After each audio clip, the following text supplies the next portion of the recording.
Hello everyone, I welcome you all in the new 3ds Max tutorial. This is tutorial number 30. So this is a continuation of the editable poly. So we'll go to the perspective view and I'm just taking a box. So and converting it to the editable poly, as you can see. So the poly has 5 sections: vertex, edge, border, polygon, and the final is element. Okay, so as you can see, the point or the vertex, I'm just preparing the model, applying a simple material and doing the edge color black. As you can see, the model is now ready for poly modeling. Actually, this is actually the preference for my preference to start a poly work, to apply a simple material, and then you can see here the uh, the vertex and the edges. Okay, every section has its own modifier and you can apply. So you can select them. Oh, the border one is only applicable when the edge is not closed, open. Otherwise you cannot select a border. You see, it's only applied in the open object. So this is the basic we discussed in the previous video actually also. So like you can select the edges like this. You can select the vertex.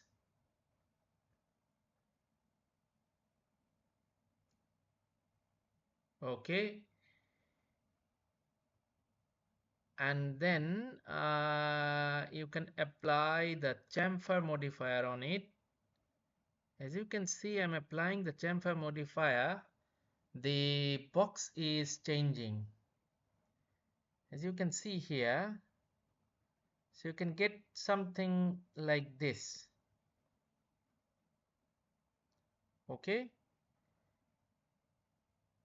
So these are the modifier, actually the options. So you have to work with these 5 elements combinedly in a editable poly model. You have to combine these all 5 elements, because this is the way to use the poly modeling actually. So I'm going to show you. I just make a copy of the simple box, the present box actually. So okay, I'm just may select the vertex and then come up on the chamfer. Okay, use the value, it's up to you. I just use this one. So you see the box is like this one, and okay, so you can see there, but the vertex, you see there, the vertex are not weld. I mean, these are overlapping but not weld actually. So you have to weld them.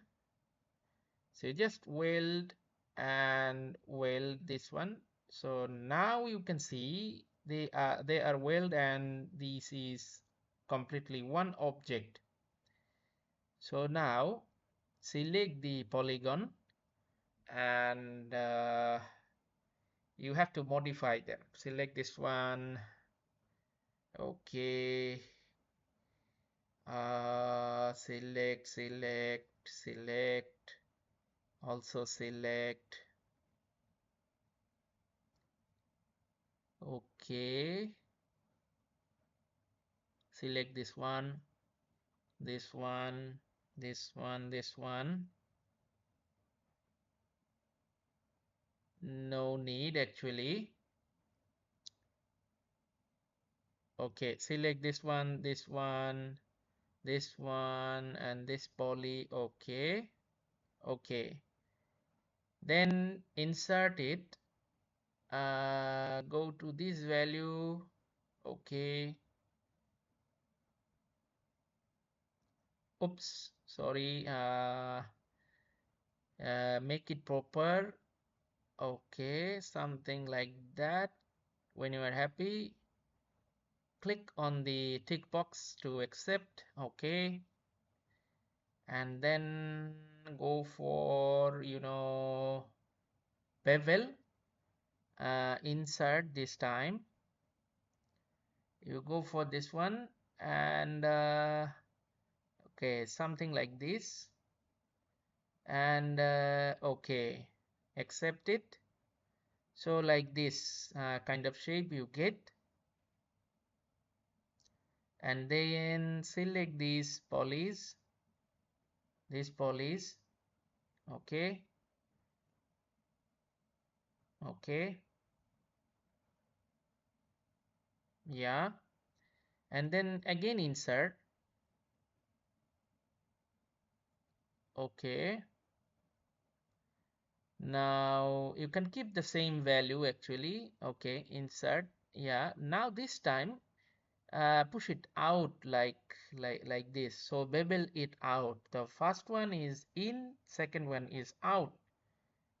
So this is a complex shape is being generated actually, as you can see. Right now you have to insert again, and then this time is extrude. Okay, some sort of like this. Okay, so you see a simple but complex shape has been created. You see, this is the exact box actually. This is the poly modifier applied, and this one the simple box. So I just apply only the vertex and the polygonal things. So as you can see the difference, that how powerful is the poly option or poly modeling. Okay, so it is looking like a sci-fi shape already. It's created out of a simple box, as you can see. So this is the this is the power level of the poly modeling actually. You can create anything out of it. You see, you can create anything. So I just use the bevel, extrude, and insert. This only three options to make this, as you can see. And okay, then again, what we can do, we can detail it again. Actually, we can modify it further. So what we can do, we can create another copy of this to make a further modification, further details. Okay, so click on the edges or the poly. So select this poly, this poly, this poly, this poly, this poly, this poly. Okay, select them, and then go for insert. Okay, and then bevel, and then okay, bevel it like this.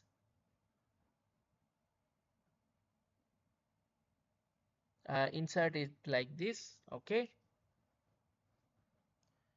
then go for extrude.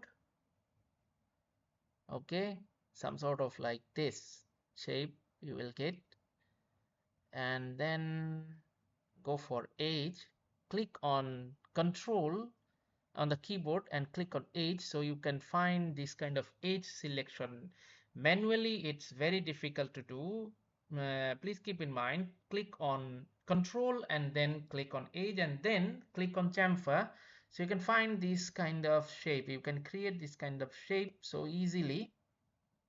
Okay, this kind of modification you can do by this, and then select these edges. Remember, line is the edge. Okay, line is the edge, so you just click on this. No need. Okay, this one, this one, this one, this one, this one, this one. Okay, so you can see this is the option 2. Option 2 is generated, and then this is the final one actually. So click on this.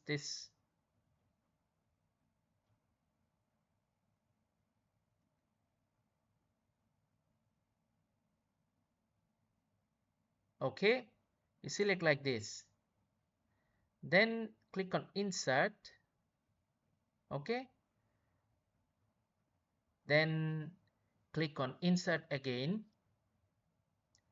Okay, so you select this edge, select this edge, select this edge, select this edge, select this edge. Okay, select this edge, and also okay, when you are done, go to the ring option to make a round selection, and then control click and select the poly. Okay, by clicking the control key and selecting the poly, you will get this kind of selection. Manually it's too hard, and go to the extrude, and this time go down. Okay, this time go down to make a kind of like a cut from the selection. So you see, this is the final version. This is the box, first one, second one, third one, and fourth one. It's getting getting almost detail. So it's like this shape is almost, you can use it in a game engine, like a sci-fi props. Okay, so you see, this is the power of the poly modeling. So I just show you some of the basic, modification, that how you can generate something out of a box, out of a simple box. Okay, it's kind of a sci-fi, okay, sci-fi object. So you can use it directly in a game object. It's already a game asset. You can use it if you want. So thank you guys. I hope you enjoy, and you will subscribe my channel and keep watching and keep learning. Thank you for being with me.